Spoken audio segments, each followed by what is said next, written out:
മക്കളെ, ഒരു പ്രധാനപ്പെട്ട കാര്യം പറയാനാണ് ഞാൻ വന്നിട്ടുള്ളത്. വീഡിയോ മുഴുവൻ കണ്ടോ. നിങ്ങളിപ്പം 9ാം ക്ലാസ് കഴിഞ്ഞ് വെക്കേഷൻ ആഘോഷിച്ചുകൊണ്ടിരിക്കുന്നതായിരിക്കും അല്ലേ? ഒരു കാര്യം പ്രത്യേകം ശ്രദ്ധിച്ചോ, നിങ്ങൾ 9ാം ക്ലാസ് അല്ല, ഇനി 10ാം ക്ലാസ്സാണ്. എന്താ ഇപ്പോൾ 10ാം ക്ലാസ്സിന് ഇത്ര പ്രത്യേകത? കഴിഞ്ഞ കൊല്ലം സിലബസ് മാറിയതാ. സിലബസ് മാറിയതുകൊണ്ട് എന്താ പ്രത്യേകത? കഴിഞ്ഞ കൊല്ലത്തെ ക്വസ്റ്റ്യൻ പേപ്പർ കണ്ടിട്ടുണ്ട് നിങ്ങൾ?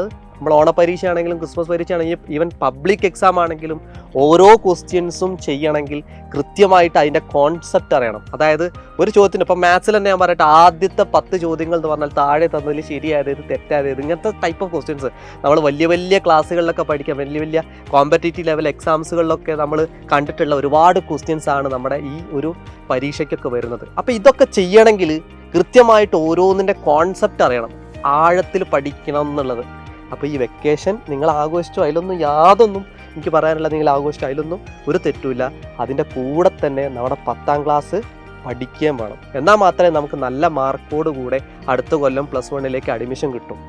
അപ്പോൾ മറക്കണ്ട, നമ്മുടെ ബാച്ച് ഇതാ ഇപ്പോൾ സ്റ്റാർട്ട് ചെയ്തിട്ടുണ്ട്, നമ്മുടെ അസ്ട്ര ബാച്ച്. അപ്പോൾ ഈ ബാച്ച് ഇപ്പം റൺ ചെയ്തുകൊണ്ടിരിക്കുന്ന ബേസിക് ക്ലാസ്സുകൾ മാത്രമാണ്. ബേസിക് ക്ലാസ്സുകൾ തുടങ്ങി നമ്മൾ ഈ ഒരു 2 മാസത്തോടു കൂടെ കംപ്ലീറ്റ് ഓണപരീക്ഷയ്ക്കുള്ള കാര്യങ്ങൾ, ചാപ്റ്റേഴ്സ് ഒക്കെ സെറ്റാക്കും.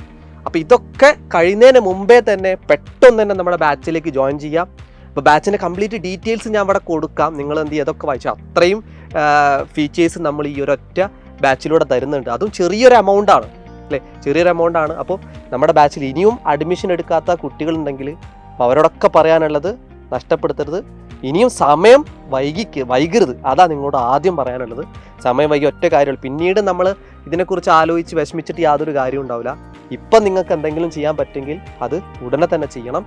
ഇത്രയും ഫീച്ചേഴ്സ് നമ്മുടെ ബാച്ചിലുണ്ട്. ആ ഫീച്ചേഴ്സൊക്കെ ഒന്ന് വായിച്ചു നോക്കിയിട്ട് നിങ്ങൾ ഈ ഒരു ചെറിയൊരു എമൗണ്ടാണ്, ഈ എമൗണ്ടിൽ നമ്മൾ എന്ത് ചെയ്യുക, അഡ്മിഷൻ എടുക്കുക. 20ാം തീയതിക്ക് മുമ്പ് അഡ്മിഷൻ എടുക്കുന്ന കുട്ടികൾക്ക്, നമ്മുടെ ബാച്ചിലുള്ള കുട്ടികൾക്ക് ഒരു ഗിവ് അവേ ആയിട്ട് വാച്ചും നമ്മൾ കൊടുക്കുന്നുണ്ട്. അപ്പോൾ ഇതൊക്കെ നിങ്ങൾക്ക് വേണ്ടിയിട്ടാണ്. ഞങ്ങളെല്ലാവരും നിങ്ങളവിടെ വെയിറ്റ് ചെയ്തുകൊണ്ടിരിക്കുകയാണ്. പടിപൊളിയായിട്ട് നമ്മൾക്ക് പഠിക്കണം, വെക്കേഷനൊക്കെ ആഘോഷിക്കുക. അതോടൊപ്പം തന്നെ നമ്മുടെ പഠനവും കൂടെ മുന്നോട്ട് കൊണ്ടുപോകണം. ഉഷാറാവട്ടെ. നമുക്ക് അസ്ട്ര ബാച്ച് കാണാം. ബൈ.